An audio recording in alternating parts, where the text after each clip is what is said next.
Hello বন্ধুরা, welcome back to my channel. তো আজ আমি নিয়ে চলে এসেছি আবারও একটা নতুন সুস্বাদু রেসিপি। এটা হচ্ছে চিকেন ফ্রাই। তো আজকে আমরা শিখবো কিভাবে বানাবো চিকেন ফ্রাই।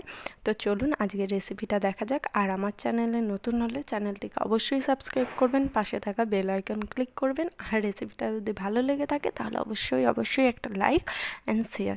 ওকে, তো চলুন দেখা যাক আজকের রেসিপি। আমি এখানে নিয়ে নিয়েছি 250 গ্রাম মতন চিকেনগুলো ছোটো ছোটো পিস করে নিয়েছি। আর এটা কিন্তু বোনলেস চিকেন।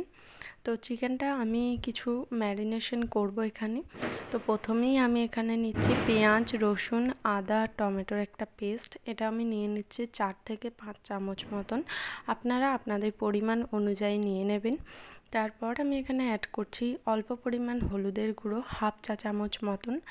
আর এখানে অ্যাড করছি কাশ্মীরি রেড মির্চ 1 চা চামচ মতন।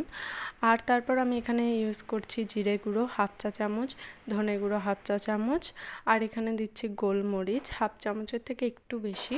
আর একদম 1 চিমটে মতন চিনি, আর 1/2 চা চামচ মতন নুন। আর এখানে দিয়ে দিলাম 1 চামচ মতন চিকেন মশলা। আর এখানে আমি দই ইউজ করছি। এটা কিন্তু টক দই। আমি 3 চামচ মতন দই ইউজ করলাম, আর লেবুর রস দিলাম 2 চামচ। তো সমস্ত ইনগ্রিডিয়েন্টসগুলো এবার আমি ভালোভাবে মেশাবো। আর এখানে আমি অ্যাড করলাম একটা ডিম। আমি এখানে ফেটিয়ে নিয়েছিলাম, ডিমটার অর্ধেক অংশটা আমি অ্যাড করে দিলাম। আর এখানে দিচ্ছি বেসন 2 চামচ মতন। আর এখানে অ্যাড করছি ময়দা, এনি পারপাস ফ্লাওয়ার আপনারা ইউজ করতে পারেন। তো এটাও নিয়ে নিচ্ছি প্রায় ওই 1.5 চামচ মতন।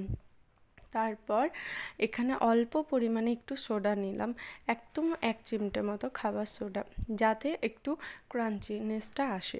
তো সমস্ত ইনগ্রিডিয়েন্টসগুলোকে খুব ভালোভাবে আমি এখানে মিশিয়ে নিচ্ছি এইভাবে। তো এটাকে আমি ভালোভাবে মিশিয়ে নেব।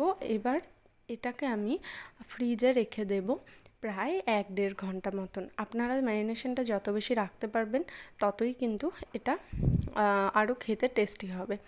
তো এরপর আমি এই ম্যারিনেশনটা নিয়ে নিয়েছি, প্রায় 1.5 ঘন্টা মতো পর আমি ফ্রিজ থেকে বের করলাম। আর সঙ্গে নিয়েছি ব্রেড ক্রাম্বস। তো আমি ব্রেড ক্রাম্বসে এটাকে কোট করব। আর এদিকে কড়াইটাও চাপিয়ে দিয়েছি। তেলটা গরম হয়ে গেলে আমি কিন্তু মিডিয়াম লো ফ্লেমে এগুলোকে ভেজে নেব। তো আপনারা চাইলে কর্নফ্লাওয়ারে ডিপ করে তারপরেও ব্রেড ক্রাম্ব ইউজ করতে পারেন, কিন্তু অলরেডি যেহেতু এখানে আমি ময়দা দিয়েছি আর ডিমটাও দেওয়া আছে, তো সেই জন্য আমি এখানে ডাইরেক্টই কোটিং করছি। কোটিং যেহেতু অলরেডি একটা কোট আছে, তো এইভাবেই আমি কিন্তু সমস্ত চিকেনগুলোকে কোট করব আর ভাজতে থাকব। তো এটা গোল্ডেন ব্রাউন হওয়া পর্যন্ত ভাজতে হবে। আর কিন্তু খুব হাই ফ্লেমে ভাজবেন না, তাহলে মাংসটা ভিতর থেকে কাঁচা থেকে যেতে পারে। তো আমার এখানে সমস্ত ভাজা হয়ে গেছে। তো দেখা হচ্ছে নেক্সট ভিডিওতে।